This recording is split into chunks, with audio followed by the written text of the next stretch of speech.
Hello साथीहरु, तपाईहरुलाई स्वागत छ सञ्जय 64 अफिसियल युट्युब च्यानलमा। आजको भिडियो ट्युटोरियलमा फेरि म तपाईहरुको लागि चाहिँ फाउन्डेसन इन्जिनियरिङको अर्को भिडियो चाहिँ लिएर आइसकेको छु।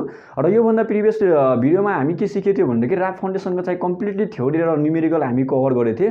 र आजको भिडियोमा हामी कम्प्लिटली चाहिँ के गर्छौं भनेदेखि स्क्वायर फुटिङको जुन हाम्रो स्क्वायर फुटिङको जहिले नि न्यूमेरिकल आइरहेको छ एक्जाममा, त्यसको बेसिसमा बसेर आज हामी के गर्न छौं भनेदेखि स्क्वायर फुटिङको बारेमा हामी कम्प्लिटली थ्योरी र त्यसपछि चाहिँ कम्प्लिटली हामी के गर्छौं भने एउटा न्यूमेरिकल कभर गरेर हामी के गर्नेछौं, यसको बारेमा बुझ्नेछौं, सिक्नेछौं है। सो यसमा स्क्वायर फुटिङको बारेमा मैले धेरै कुराहरु यसमा चर्चा गर्दिन, किनभने आजको हाम्रो भिडियो चाहिँ कम्प्लिटली रहेछ न्यूमेरिकलको बेसिसमा है। सो यो स्क्वायर फुटिङको प्रब्लम सोल्भ गर्नलाई हामीलाई चाहिने जुन फर्मुलाहरु हुन्छ, जुन टर्म्सहरु हामीलाई थाहा राख्नुपर्ने हुन्छ, त्यसको बेसिसमा कम्प्लिटली हामी आज थ्योरीमा चर्चा गर्नेछौं, बुझ्नेछौं। र त्यसपछि चाहिँ हामी के गर्छौं भने कि पास्ट क्वेशन एउटा टियु युनिभर्सिटीको हामी लिन्छौं र त्यो पास्ट क्वेशन लिएर के गर्छौं भने त्यसको बारेमा कम्प्लिटली हामी के गर्छौं भनेदेखि बुझ्छौं, हेर्छौं हैन। सो आजको भिडियोमा हामी कम्प्लिटली के गर्नेछौं रे स्क्वायर फुटिङको बारेमा चर्चा गर्नेछौं है। सो स्क्वायर फुटिङमा हामी न्यूमेरिकल गर्छौं भनेदेखि त्यतिबेला हामीलाई केही फर्मुलाहरु थाहा राख्नुपर्ने हुन्छ, जुन फर्मुला हामी युज गरेर के गर्छौं भनेदेखि प्रब्लम सोल्भ गर्छौं है। सो त्यो फर्मुलाको बारेमा हामी बुझौं र त्यसपछि हामी के गर्छौं न्यूमेरिकल प्रब्लम कसरी सोल्भ गर्नेछौं त्यतातिर हामी जाने हो, एउटा न्यूमेरिकल हेरेर है। सो अब प्रब्लम्सलाई हामी कसरी सोल्भ गर्ने, कसरी डिल गर्ने हो, त्यसको लागि मैले बोर्डमा केही स्टेपहरु लेखिदिएछु हैन। त्यो स्टेपहरु बुझौं र त्यसमा भएको नम्स टर्म्सहरु के रहेछ त्यो कुराहरु बुझौं र त्यसपछि हामी के गर्छौं भनेदेखि एउटा एक्जाम्पल लिएर के गर्छौं भने कम्प्लिटली कभर गर्छौं है। सो अब चाहिँ यसलाई कसरी सोल्भ गर्ने स्क्वायर फुटिङको प्रब्लमलाई त्यतातिर गए है। सो हिजो भनौं यो भन्दा पहिलाको लेक्चरमा के गर्थ्यो भनेदेखि हामी र्याप फाउन्डेसन गर्थ्यौ, त्यसमा पनि यो टर्म्सहरु आइसकेको थियो है। सो त्यो भएर म तपाईहरुलाई के भन्न चाहन्छु भनेदेखि यदि यो भन्दा प्रिभियस भिडियो यो भन्दा प्रिभियस भिडियो तपाईहरुले र्याप फाउन्डेसनको हेर्नु भएको छैन भनेदेखि प्लेलिस्ट फाउन्डेसन इन्जिनियरिङ भनेर होला हैन, त्यहाँ गएर तपाईहरुले ओपन गरेर के गर्न सक्नुहुन्छ भनेदेखि त्यहाँबाट र्याप फाउन्डेसनको तपाईहरुले भिडियो हेरेर कम्प्लिटली बुझ्न सक्नुहुन्छ। त्यो नि न्यूमेरिकल मैले त्यहाँ कभर गर्दिएछु, र्याप फाउन्डेसन न्यूमेरिकल कभर गर्दैछु र त्यो नि एकदम इम्पोर्टेन्ट रहेछ है। सो यो च्याप्टरको लागि पनि इम्पोर्टेन्ट रहेछ, 6 च्याप्टरको लागि। र अर्को च्याप्टरमा पनि के हुन्छ भने र्याप फाउन्डेसनबाट न्यूमेरिकल त्यस्तै न्यूमेरिकल अलि घुमाइ फेर आइरहेको हुन्छ, सोधिरहेको हुन्छ। सो त्यो च्याप्टरको लागि पनि कभर हुन्छ र यो च्याप्टरको लागि पनि कभर हुन्छ। सो त्यो भिडियो तपाईहरुले प्लेलिस्ट ओपन गरेर हेर्नु होला है। सो अब चाहिँ यो स्क्वायर फुटिङको हामी प्रब्लम कसरी सोल्भ गर्ने है त्यतातिर गयौ है। सो सबभन्दा पहिला स्टेपमा हामी के गर्छौं भनेदेखि क्यू झिक्छौं है।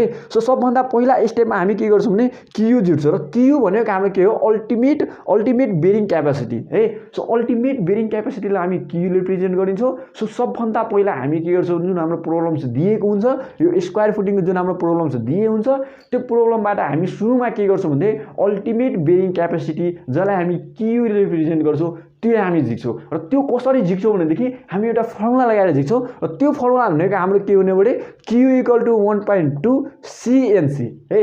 q = 1.2 CNC plus gamma DF_NQ हैन, R_W1 प्लस 0.4 गामा B त्यसपछि N गामा त्यसपछि R_W2 है। सो यो फर्मुला लगाएर हामी के गर्न सक्छौं भनेदेखि अल्टिमेट बेरिङ क्यापेसिटी हामी झिक्न सक्छौं क्यू है। सो एकचोटी मैले फेरि भन्न चाहे, यो फर्मुला तपाईहरु टिप्नु होला है। q = 1.2 CNC plus gamma DF_NQ R_W1 plus 0.4 gamma B हैन, N गामा त्यसपछि के हुने भयो R_W2। यो हाम्रो फर्मुला हुने भयो। अब यो फर्मुलामा तपाईहरुले हेर्न सक्नुहुन्छ। अब यो C भनेको अब कसरी निकाल्ने भनेदेखि न्यूमेरिकलमा भनेको हुन्छ यो कस्तो टाइपको सोइल हो हैन, त्यसको आधारमा हामी C को भ्यालु राख्न सक्छौं हैन। त्यसपछि अब NC हुने भयो र अर्को टर्म हाम्रो के हुने भयो यहाँ NC त्यसपछि NQ र यो के हुने N गामा हैन। त्यो हाम्रो भनेको के हो रे NC NQ र N गामा। यो भनेको हाम्रो के हुने हो बेरिङ क्यापेसिटी फ्याक्टर हुने भयो है। बेरिङ क्यापेसिटी यो तपाईले थ्योरीमा पनि पढ्नु भयो होला हैन। यो टर्म्सहरु के हो यहाँ नि मैले थोरै कुराहरु भन्छु, सर्टमा भन्छु, धेरै भन्यो भनेदेखि भिडियो लामो हुन सकिन्छ होला। सो चाहिने कुराहरु म मात्र यसमा भनिरहेछु है। सो NC त्यसपछि NQ र त्यसपछि के हुने भयो N गामा। यो भनेको हाम्रो के हुने भने बेरिङ क्यापेसिटी फ्याक्टर हुने भयो। र यो केमा डिपेन्ड हुन्छ भने एंगल अफ शेयरिङ रेसिस्टेन्समा डिपेन्ड हुन्छ है, डिपेन्ड हुन्छ। र यो NC NQ र यो छ N गामा यो क्वेसनमा डाइरेक्ट दिएको हुन्छ के जति बेला हामी यो स्क्वायर फुटिङको प्रब्लम सोल्भ गर्छौँ भनेदेखि त्यति बेला यो एनसी एनक्यू र एन गमाको भ्यालु चाहिँ डाइरेक्ट प्रब्लममा दिएको हुन्छ यदि दिएको हुँदैन भनेदेखि हामी के गर्छौँ भनेदेखि एनसी एनक्यू र यो के छ भने एन गमाको भ्यालु हामी के गर्छौँ भने फर्मुला पनि युज गरेर के गर्न सक्छौँ भनेदेखि झिक्न सक्छौँ यो फर्मुला यसको के हो भनेदेखि यो भिडियोको लास्टमा म तपाईँहरूलाई यसको चाहिँ फर्मुला पनि भन्नेछु है सो अब यो कसरी झिक्ने के झिक्ने भनेदेखि त्यो फर्मुलाबाट म तपाईँहरूलाई सिकाइहाल्छु है लास्टमा अब त्यसपछि हेर्नु होला अब अर्को टर्ममा हाम्रो के रहेछ भनेदेखि RW1 त्यसपछि RW2 है सो RW1 र RW2 भनेको हाम्रो के हुने भयो रिडक्सन के हुने भयो कोएफिसिएन्ट हुने भयो है जति बेला तपाईहरुले यसको प्रब्लम फर्मुला यो ड्राइभ गरेर निकालिन्छ त्यति बेला तपाईहरुले यो टर्म्सहरु बुझिसक्नु भयो होला है सो मैले धेरै यसमा चर्चा गरेन है अब यो एनसी एनक्यू त्यसपछि एन गमा त हामी के गर्छौं भनेदेखि फर्मुलाबाट झिक्छौं हैन त्यसपछि यो RW1 र RW2 हामी कसरी झिक्ने त्यतातिर जाउँ है यो त डाइरेक्टै दिएको हुन्छ एनसी एनक्यू र एन गमा हैन झिक्नु पर्ने भनेको हाम्रो के हुने भने RW1 र RW2 हुने भयो सो RW1 र RW2 हामी कसरी झिक्ने हो त्यस्तातिर हामी जाउँ है र यसको लागि पनि हामीले के गर्नुपर्ने हुन्छ फर्मुला चाहिँ रिमेम्बर गर्नुपर्ने हुन्छ है सो RW1 हामी कसरी झिक्न सक्छौं भनेदेखि RW1 our फर्मुला के हुने हो RW1 1/2 * 1 + के हुने हो ZW1/df हुने भयो है सो 1/2 * 1 + ZW1/df हुने भयो अब यो RW1 झिक्नलाई हामीले के भ्यालु चाहिने हो RW1 को भ्यालु त्यसपछि df को भ्यालु हामीलाई चाहिने भयो सो df भनेको हामीलाई थाहा छ के छ df भनेको डेप्थ अफ फाउन्डेसन हुने हो जुन हाम्रो क्वेशनमा के हुन्छ दिएको हुन्छ र अब हामीले यो ZW1 हामीलाई झिक्नु पर्ने हुन्छ सो ZW1 कसरी झिक्ने हो त्यो म पछि भन्छु है अहिलेलाई यति तपाईहरुले रिमेम्बर गर्नु होला RW1 भनेको के हुन्छ 1/2 * 1 + ZW1/df चाहिँ फर्मुला हुन्छ RW1 झिक्नलाई है अब RW2 हामी कसरी झिक्ने है RW1 झिकिसक्यो अब RW2 हामीले चाहियो सो RW2 हामी के गर्न सक्छौं यो फर्मुला लगाएर झिक्न सक्छौं कसरी भनेदेखि 1/2 है 1/2 * 1 + ZW2/b है ZW2/b यहाँ हेर्नुस् त ZW1 थियो भने यहाँ ZW2 हुने भयो R2 को लागि हैन RW2 को लागि यहाँ df थियो भनेदेखि यहाँ के हुने हो b हुने हो है यो कुरा तपाईहरुले रिमेम्बर गर्नु होला अब हेर्नुस् त अब यसमा c को भ्यालु पनि थाहा भयो nc को पनि भ्यालु थाहा भयो सबैको यसमा लगभग भ्यालु हामीलाई थाहा भयो र हामी झिकिसक्यौ नभएको भ्यालु सो अब यहाँबाट हामी के गर्छौं भने अल्टिमेट हैन अल्टिमेट बेरिङ क्यापासिटी हामी क्यू चाहिँ सजिलैसँग के गर्न सक्यौ भनेदेखि झिक्न सक्यौ अब क्यू झिकिसकेपछि है अब क्यू झिकिसकेपछि हामी के गर्छौं भनेदेखि QNU हामी झिक्छौं जो QNU भनेको नेट अल्टिमेट बेरिङ क्यापासिटी है अब नेट अल्टिमेट बेरिङ क्यापासिटी हामी कसरी झिक्न सक्छौं भनेदेखि जुन हामी यो झिक्यो QU अब त्यो QU बाट हामी के गर्छौं भने माइनस गर्छौं के घटाउँछौं भने गमा df RW1 हामी के गर्छौं सबट्र्याक्ट गर्छौं भनेदेखि QNU चाहिँ आउँछ है र र्याप फाउन्डेसनमा हामी के गर्थ्यौ भनेदेखि QNU हामी कसरी झिक्थ्यौ नि C हैन के गर्थ्यौ नि C हैन अनि इन्टु के गर्थ्यौ NC गरेर हामी झिकिन्थ्यौ भनेदेखि या CN * NC हामी गरेर झिकिन्थ्यौ त्यो बुझौं हैन जुन C हामी कसरी झिकिन्थ्यौ भने CC कसरी झिकिन्थ्यौ भने QU का हाफ लिन्थ्यौ है सो यहाँ त्यो नगरेर हामी के गर्छौं भनेदेखि QNU कसरी झिक्यौ भने QU माइनस के गर्छौं भने गमा df RW1 र यो RW1 RW2 हामी के गर्छौं भनेदेखि RW1 RW2 यहाँबाट झिकेछौं फर्मुलाबाट सो यो भ्यालु हामीले हेर्नु त RW1 को भ्यालु यहाँबाट राख्न सक्छौं हामीले डेप्थ अफ फाउन्डेसन पनि थाहा हुन्छ क्वेशनमा दिएकै हुन्छ गमा पनि दिएकै हुन्छ युनिट वेट र त्यसपछि क्यू हामी यहाँबाट झिकिसके हुन्छ भने सजिलैसँग हामी के गर्न सक्छौं भने QNU चाहिँ सेकेन्ड स्टेपमा हामी के गर्छौं सजिलैसँग झिक्न सक्छौं है सो तपाईहरुले मनमा एउटा डट हुन सक्छ तपाईहरुलाई के हुन सक्छ भने अब यो RW1 र RW2 झिक्नलाई ZW1 र ZW2 को भ्यालु हामीले थाहा हुनु पर्छ हैन सो यो ZW1 ZW2 को भ्यालु कसरी हुन्छ भने यो फिगर जुन तपाईहरु क्वेशन दिएको हुन्छ त्यो क्वेशनबाट तपाईहरुले गर्न सक्नुहुन्छ यो RW1 र RW2 को भ्यालु चाहिँ झिक्न सक्नुहुन्छ त्यो कसरी झिक्ने म पछि चाहिँ भन्छु यति बुझिराख्नु होला है अब हेर्नुस् त यो नेट अल्टिमेट बेरिङ क्यापासिटी हामी झिकिसक्यो QNU अब थर्ड स्टेपमा हामी के गर्छौं भने QS हामी झिक्छौं है QS झिक्छौं थर्ड स्टेपमा हामी के गर्छौं भनेदेखि QS झिक्छौं QS भनेको हाम्रो के हो सेप बेरिङ क्यापासिटी हुने भयो अब सेप बेरिङ क्यापासिटी हामी कसरी झिक्छौं भने यो भन्दा प्रिभियस भिडियोमा पनि हामी सिकेथ्यौ है सेप हैन निकाल्नलाई सो कसरी झिक्छौं भने QNS प्लस के गर्छौं भने गमा df त्यहाँ के गर्नु थियो भने QNS प्लस गमा df त्यहाँ मात्र गरेर हामी के गर्थ्यौ QS चाहिँ झिक्थ्यौ भने यसमा हामी के गर्नुदेखि QNS प्लस के गर्छौं गमा df * RW1 यो वाटरको भएकोले हैन RW1 सो यहाँ हामी RW1 पनि मल्टिप्लाई गरेर के गर्छौं QS हामी निकाल्छौं हैन QS पनि हामी निकाल्छौं सेफ बेरिङ क्यापेसिटी पनि निकाल्छौँ। अब safe bearing capacity small QS हामी निकाल्यो भने क्यापिटल क्युएस निकाल्नलाई हामी के गर्छौँ भनेदेखि त्यसमा स्मल क्युएसमा हामी के गर्छौँ भनेदेखि एरियालाई मल्टिप्लाई गर्छौँ भनेदेखि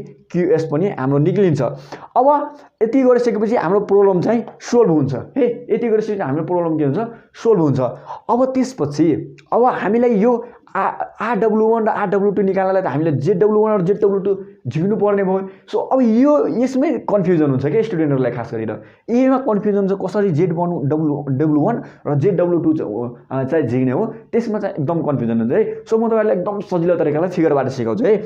अब हेर्नुहोस् त यो हाम्रो के हुने स्क्वायर टाइपको एउटा फुटिङ हुने भयो है। अब स्क्वायर टाइपको एउटा फुटिङ हुने भनेदेखि यहाँ मानव के छ भने हाम्रो ग्राउन्ड लेभल हुने भयो है। सो अब यहाँ हाम्रो ग्राउन्ड लेभल भनेदेखि अब ग्राउन्ड लेभल भन्दा के भन्छ मानव यतातिर हाम्रो कतै के भयो भनेदेखि वाटर लेभल भयो है। वाटर लेभल भनेदेखि अब ZW1 र ZW2 हामीले निकाल्नु पर्ने भयो सपोज है।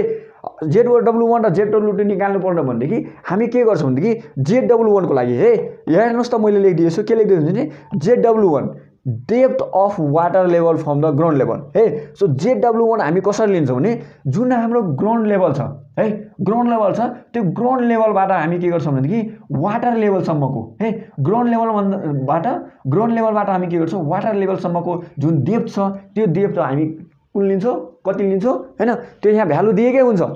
यति डेप्थ हाम्रो यति डेप्थ अफ फुटिङ छ हैन, यहाँदेखि यति बिलो छ डेप्थ हैन भनेर भनेको हुन्छ। त्यसपछि वाटर लेभल यति ग्राउन्डबाट यति बिलो छ हैन भनेर हामी क्वेसनमा भनेको हुन्छ के। तपाईहरुले धेरै धारण गर्नुला त्यो न्युमेरिकलमा आइहाल्छ। अहिले के बुझ्नुस् भनेदेखि ZW1 है ZW1 हामी कताबाट कसरी लिन्छौँ भनेदेखि depth of water level from the ground level है। जुन ग्राउन्ड लेभल छ त्यो ग्राउन्ड लेभलबाट हाम्रो जतासम्म वाटर लेभल छ त्यहाँसम्मको हामी के गर्छौँ भनेदेखि लेभलसम्म हामी के गर्छौँ भनेदेखि ZW1 लिन्छौँ। अब ZW2 है अब ZW2 हामी कसरी लिन्छौँ भनेदेखि ZW2 हामी कसरी लिन्छौँ भने depth of water level from the foundation level. जुन हाम्रो यो त हाम्रो ग्राउन्ड लेभल हुने हो र यो हाम्रो भनेको फाउन्डेसन लेभल हुने भयो है। सो फाउन्डेसन लेभलबाट के गर्छौँ तलतिरको जहाँसम्म हैन जहाँबाट वाटर जतासम्म वाटर लेभल छ जहाँसम्म वाटर लेभल छ त्यहाँसम्मको यो डेप्थ भनेको हाम्रो के हुने हो RW2 हुने भयो है। यो कुरा कन्सेप्ट एकदम क्लियर हुन्छ तपाईको। एउटा न्युमेरिकल जब गर्नुहुन्छ हामी हैन गर्छौँ हामी त्यसबाट एकदम यो कम्प्लिटली के हुन्छ क्लियर हुन्छ ZW1 र ZW2 कसरी लिन्छ है। सो अहिले के बुझ्नुस् तपाईहरुले भनेदेखि यति स्टेप हामी चारवटा स्टेप चाहिँ युज गरेर के गर्न सक्छौँ भनेदेखि न्युमेरिकल चाहिँ सजिलै सल्भ गर्न सक्छौँ। सुरुमा चाहिँ हामी अल्टिमेट बेरिङ क्यापेसिटी हामी झिक्छौँ हैन QU यो फर्मुला लगाएर। अब यो फर्मुलामा चाहिने टर्म्सहरु हाम्रो सबै दिएको हुन्छ मात्र हाम्रो RW1 र RW2 दिएको हुँदैन। सो RW1 र RW2 भनेको यो फर्मुलाबाट लगाएर हामी झिक्न सक्छौँ। अब यो झिकिसकेपछि हाम्रो QU आइसकेपछि हामी QNU झिक्छौँ। QNU को लागि हामी यो फर्मुला युज गर्छौँ। अब QNU आइसकेपछि QS हामी झिक्छौँ यो फर्मुलाबाट र QS आइसकेपछि हामी क्यापिटल QS चाहिँ झिक्न सक्छौँ हैन स्मल QS इन्टु एरिया गरिसकेपछि हामी झिक्छौँ। अब QN इक्वल टु हामीलाई थाहा छ के छ भने QNU यो भन्दा पहिला नै भिडियो भनिसकेको थियो यो QNS कसरी झिक्ने त्यो भएर मैले भनेन। QNS हामी कसरी झिक्न सक्छौँ भने QNU by factor of safety हामीले झिक्न सक्छौँ। अब यसको चाहिँ प्रब्लम कसरी सोधे हुन्छ है एक्जाममा चाहिँ हाम्रो प्रब्लम कसरी सोधे हुन्छ त्यतातिर जाउँ। अब एउटा स्क्वायर फुटिङ दिए हुन्छ जसको साइज चाहिँ दिए हुन्छ सर्टेन 3 मिटर इन्टु 3 मिटर भनेर दिए हुन्छ या जतिसुकै दिएको हुन्छ स्क्वायर टाइप फुटिङ र यति डेप्थ बिलो छ भनेर डेप्थ अफ फुटिङ चाहिँ दिएको हुन्छ है। अब डेप्थ अफ फुटिङ भने त्यसपछि अर्को हाम्रो के हुन्छ अब सोइल कस्तो हो स्यान्ड टाइपको सोइल हो कि कस्तो टाइपको सोइल हो भनेर भनेको हुन्छ फुटिङको लागि हैन। अब स्यान्ड टाइपको हो भनेदेखि C हाम्रो 0 हुने भयो। त्यसैगरी हाम्रो NC त्यसपछि NQ र यो N गमा हाम्रो भ्यालु चाहिँ दिएको हुन्छ र त्यसपछि हामीले के भनेको हुन्छ भनेदेखि फ्याक्टर अफ सेफ्टी कति युज गर्ने हैन फ्याक्टर अफ सेफ्टी निकाल भनेर सोधिरहेको हुन्छ के हैन। अब त्यस्तो टाइपको प्रब्लमलाई हामी कसरी ट्याकल गर्ने के गर्ने QS पनि दिएको हुन्छ कति बेला हैन QS पनि दिएको हुन्छ र फ्याक्टर अफ सेफ्टी यताउति घुमाएर क्वेशन सोधेको हुन्छ यसरी चाहिँ सोधेको हुन्छ। सो एउटा हामी प्रब्लम लियो पास्ट क्वेशन हैन त्रिभुवन युनिभर्सिटीमा जुन सोधिसकेको क्वेशन छ त्यो एउटा पास्ट क्वेशन ल्याउँ र त्यो पास्ट क्वेशनलाई हामी डिस्कस गरेर के गरौँ कम्प्लिटली यो जुन हामी अहिले पढ्यो थ्योरीमा यो फर्मुला हामी स्टेप टु स्टेप यसरी चाहिँ युज गरेर प्रब्लम चाहिँ सल्भ गर्न सक्छौँ। एउटा प्रब्लम लिएर हामी कम्प्लिटली बुझौँ है। सो अब एउटा प्रब्लम लिएर जाउँ है।